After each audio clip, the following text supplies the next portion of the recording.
안녕하세요. 캔들피그와 김하백의 나불대화 시간입니다. 세계적으로 코로나는 계속 더 심각해지고 있었는데요. 우리나라의 경우에는 지난 몇 개월 동안 확산세가 줄어들다 보니 마스크는 습관처럼 쓰고는 있지만 코로나에 대한 관심이 많이 줄었던 건 사실입니다. 그런데 최근 들어 확진자가 빠르게 늘어나면서 동시에 투자 시장이 긴장하고 있는 모습인데요. 이게 단순히 코로나 하나 때문에 긴장하는 게 아니라 그동안 해결된 것 없이 가지고 있던 악재와 불안감들을 이 코로나가 증폭시켜버리는 기폭제가 될 수도 있어서 우려를 하고 있는 거죠. 그래서 오늘은 증시가 우상향을 그리는 와중에서도 시장에서는 무엇을 불안해하고 있었는지 그걸 알아보는 시간을 가져보겠습니다. 반갑습니다, 김하백님.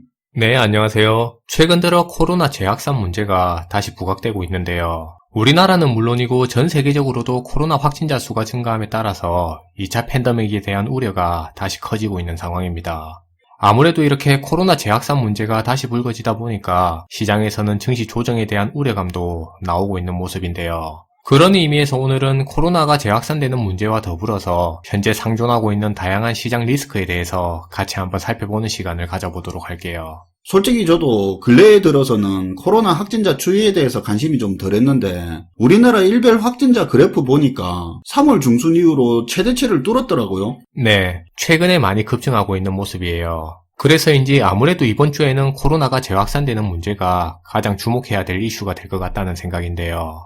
WHO에 따르면 15일을 기준으로 봤을 때 세계적으로 코로나의 하루 신규 확진자 수가 29만 4천 명으로 역대 최대 기록을 갱신했다고 발표했습니다. 우리나라 같은 경우도 기존의 20-30명대에서 50명 정도의 수준에서 현재는 하루에 200명을 넘기게 된 상황이 됐는데요. 그리고 특히나 스페인을 포함한 유럽 같은 경우에는 현재 2차 대유행 조짐이 더욱 심각하게 두드러지고 있는 모습입니다.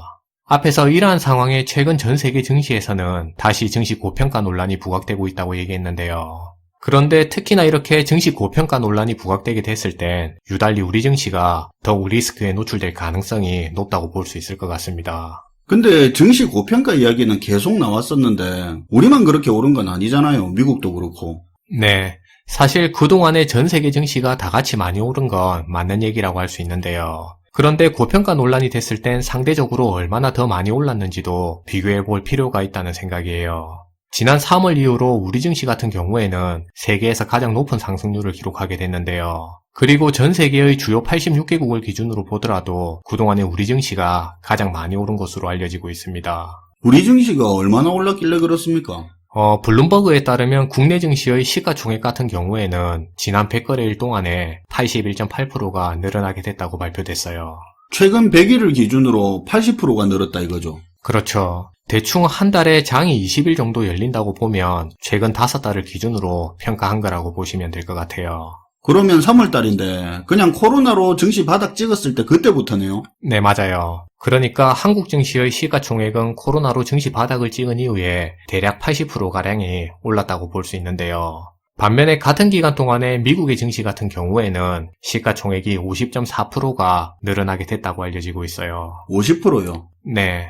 그리고 시가총액을 86개국의 평균 증가율로 봤을 땐 평균적으로 43%가 조금 넘게 증가한 걸로 알려지고 있는데요. 이 말은 그동안의 코로나 위기로 증시가 바닥을 찍은 이후에 우리 증시가 미국에 비해서는 대략 30% 이상을, 그리고 세계 평균에 비해서는 대략 40% 이상이 시가총액이 더 늘어나게 됐다는 얘기가 됩니다. 그만큼 고평가 논란이 됐을 땐 우리 증시가 더욱더 논란의 중심에서 부각될 수 있다는 의미를 가질 수 있어요.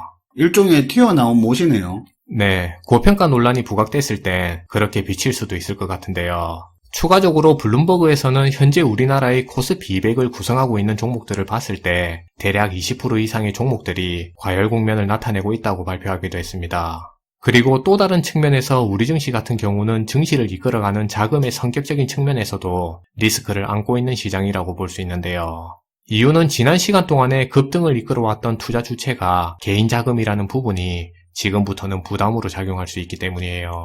그러니까 외국인, 기관, 개인 이렇게 골고루 들어와서 증시가 올라야 되는데 너무 개인에만 쏠려있는 자금 성격을 리스크로 보고 있다는 거네요. 그렇죠. 그 부분이 포인트인 것 같은데요. 그리고 사실은 그동안에 증시에서만 늘어나게 된 신용자금의 규모도 16조 원에 이를 정도로 엄청나게 늘어난 걸로 드러나고 있어요. 사실 이렇게 신용자금과 개인자금이 증시를 이끌었다는 측면은 향후의 시장에서는 리스크로 작용할 수 있겠다는 생각인데요. 그래서 현재 시장에 참여하고 계신 투자자들의 입장에서는 늘어난 개인자금과 신용 부분은 충분히 감안하시면서 시장에 참여하셔야 될 것 같다는 생각입니다. 개인적인 생각으로는 지금의 시장에서는 중장기적인 성향으로 끌고 가는 매매보다는 쉽게 위기에 대응할 수 있는 트레이딩 관점의 짧은 매매가 오히려 지금의 시장에서는 더욱 유용하지 않을까 하는 생각이에요. 한국이 유별나게 많이 오른 거랑 개인 투자금의 비율이 큰 걸 현재 시장은 불안불안해하고 있는 거네요. 또 다른 건 어떤 게 있습니까? 네. 그리고 또 다른 시장 리스크로는 미국과 중국 관련 리스크도 간과할 수 없는 부분인 것 같아요. 미중 마찰 문제 이거 덩어리 큰 거는 맞는데 이제 좀 식상하지 않습니까? 네. 미중 마찰 문제야 워낙 오래 지속된 문제다 보니까 그렇게 느낄 수도 있을 것 같은데요. 그런데 사실 오히려 모두가 무관심하거나 식상하게 느끼는 문제일수록 상황에 따라서는 더 중요하게 인식할 필요도 있을 것 같다는 생각인데요. 우리 시장 같은 경우는 미국과 중국의 영향을 많이 받는 시장이라서 특히나 이 부분은 더 자세히 살펴볼 필요가 있을 것 같다는 생각이에요. 우선 최근에 발표된 중국의 실물 경제지표 같은 경우에는 예상했던 기대치보다는 조금 더 부진한 성적을 기록하게 됐는데요.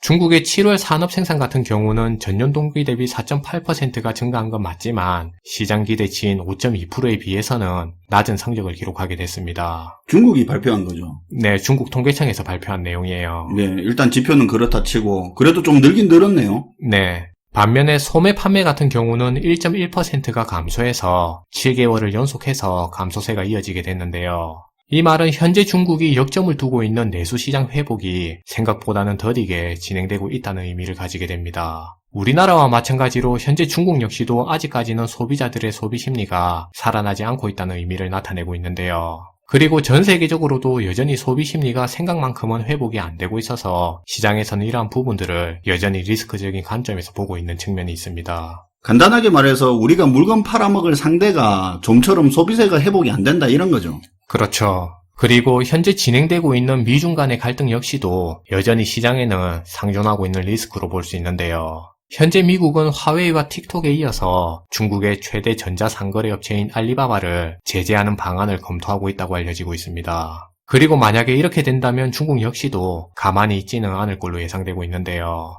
다만 미중 간의 갈등은 단기적인 측면에서의 충격은 전해질 수도 있겠지만 파국으로까지는 진행되지 않을 거라는 예상이 많이 있어요.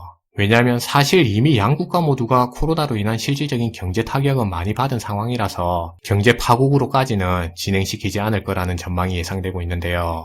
하지만 개별 기업 대리기와 같은 그때그때 이슈에 따라서는 단기적인 충격이 가해질 수도 있으니까 그러한 부분은 감안해서 투자할 필요가 있다는 생각이에요.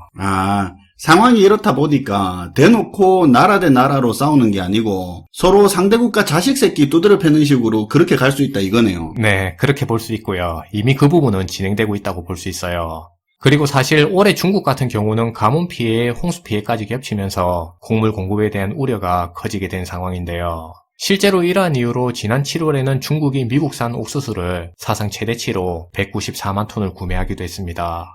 그리고 지금의 상황에서는 미국 대선도 이제 3개월밖에 남지 않은 시점이라 실질적인 무역 전쟁까지는 양국가 모두에게 부담으로 작용할 거라는 생각이에요.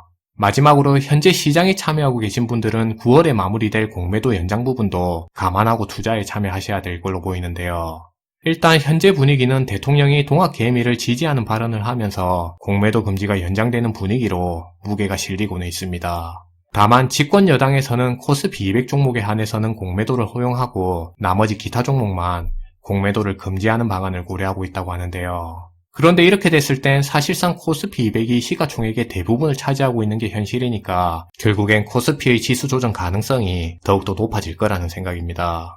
간혹 이렇게 되면 반대로 코스닥 시장이 치고 나가는 거 아니냐고 그렇게 생각하는 분들도 계시는 것 같은데요. 일시적으로야 코스피와 코스닥이 디커플링 돼서 따로 움직이는 흐름을 보일 수도 있겠지만 궁극적으로는 코스피와 코스닥 양시장 모두가 조정받을 가능성이 더 높다고 볼 수 있을 것 같습니다. 그래서 다음 달에 발표될 공매도 금지에 대한 연장 부분도 꼭 관심을 가지고 지켜볼 필요가 있다는 생각이에요. 네, 간단하게 정리를 해주셨네요. 지금 이런 문제들을 안고 있으니까 투자를 한다면 증시를 너무 낙관적으로 보지 말고 경계심을 가지고 조심조심 하자는 게 오늘 내용의 포인트겠네요. 오늘도 잘 들었습니다, 김하백님. 네, 감사합니다. 사실 투자 시장에 이미 드러난 악재는 더 이상 악재가 아니라는 말도 있지만 해결되지 않고 모두가 모른 척 괜찮은 척 외면하고 있는 동안 쌓였던 악재는 고개를 들었을 때 더 큰 충격이 될 수도 있다는 그런 부분도 한 번쯤 생각해보면 좋을 것 같습니다. 시청해주셔서 감사하고요. 지금까지 나불대화 시간이었습니다.